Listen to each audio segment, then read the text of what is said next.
भारत के विदेश मंत्री डॉक्टर एस जयशंकर ने चीन को कई मुद्दों पर घेरा है। गुरुवार को जिनेवा पहुंचने के बाद जयशंकर ने कहा कि चीन ने भारत के साथ समझौते का ख्याल नहीं करते हुए फैसले लिए हैं। जयशंकर ने जिनेवा में बोलते हुए माना कि भारत और चीन के बीच जटिल संबंध हैं।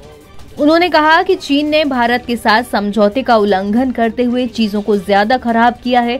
हालांकि जयशंकर ने ये भी माना कि चीन के साथ बॉर्डर पर तनाव कम करने के लिए हो रही बातचीत में कुछ प्रोग्रेस हुई है और खास तौर से सैनिकों की वापसी से तकरीबन 75% समस्याएं सुलझ गई हैं। चीन के साथ आर्थिक संबंधों पर भी विदेश मंत्री जयशंकर ने बात की। उन्होंने भारत के चीन के साथ व्यापार घाटे की ओर इशारा किया और कहा कि बीजिंग के साथ व्यापार बराबरी के स्तर पर नहीं है।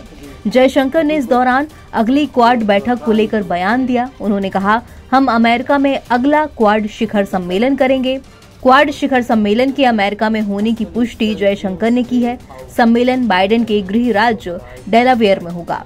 जयशंकर ने इस दौरान G20, G7 और ब्रिक्स पर भी बयान दिया। उन्होंने कहा कि एक और क्लब था G7, हमने अपना खुद का क्लब बनाया और सभी ने इसकी अहमियत देखी है।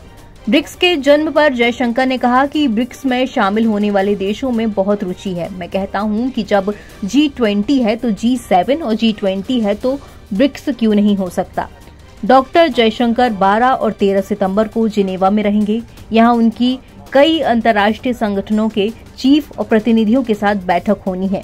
वो स्विट्जरलैंड के विदेश मंत्री के साथ भी बैठक करेंगे। जिनेवा जाने से पहले बर्लिन में जयशंकर ने कहा कि रूस और यूक्रेन को बातचीत के जरिए संघर्ष को खत्म करना चाहिए और इसके लिए भारत दोनों देशों को हर मुमकिन सलाह देने को तैयार है। विदेश मंत्री जयशंकर ने बर्लिन में जर्मन विदेश कार्यालय के वार्षिक राजदूत सम्मेलन में बोलते हुए रूस यूक्रेन युद्ध पर कमेंट किया। उन्होंने कहा कि नहीं लगता है कि ये युद्ध के मैदान पर कोई हल निकल सकता है। बातचीत से ही चीजें ठीक होंगी और जब कोई वार्ता होती है तो मुख्य पक्षों यानी कि रूस और यूक्रेन को भी शामिल होना चाहिए। ये बातें जयशंकर ने ऐसे समय में कही जब भारत के राष्ट्रीय सुरक्षा सलाहकार अजित डोभाल एक महत्वपूर्ण बैठक के लिए रूस में हैं। दावा किया जा रहा है कि डोभाल प्रधानमंत्री नरेंद्र मोदी की ओर से प्रस्तावित एक पीस प्लान के साथ मॉस्को गए हैं। इस प्लान को वो रूसी राष्ट्रपति व्लादिमीर पुतिन के साथ भी साझा करेंगे। दरअसल डोभाल ब्रिक्स के NSA सम्मेलन के लिए रूस में हैं। उन्होंने रूस यूक्रेन मुद्दे को सुलझाने पर जोर दिया है।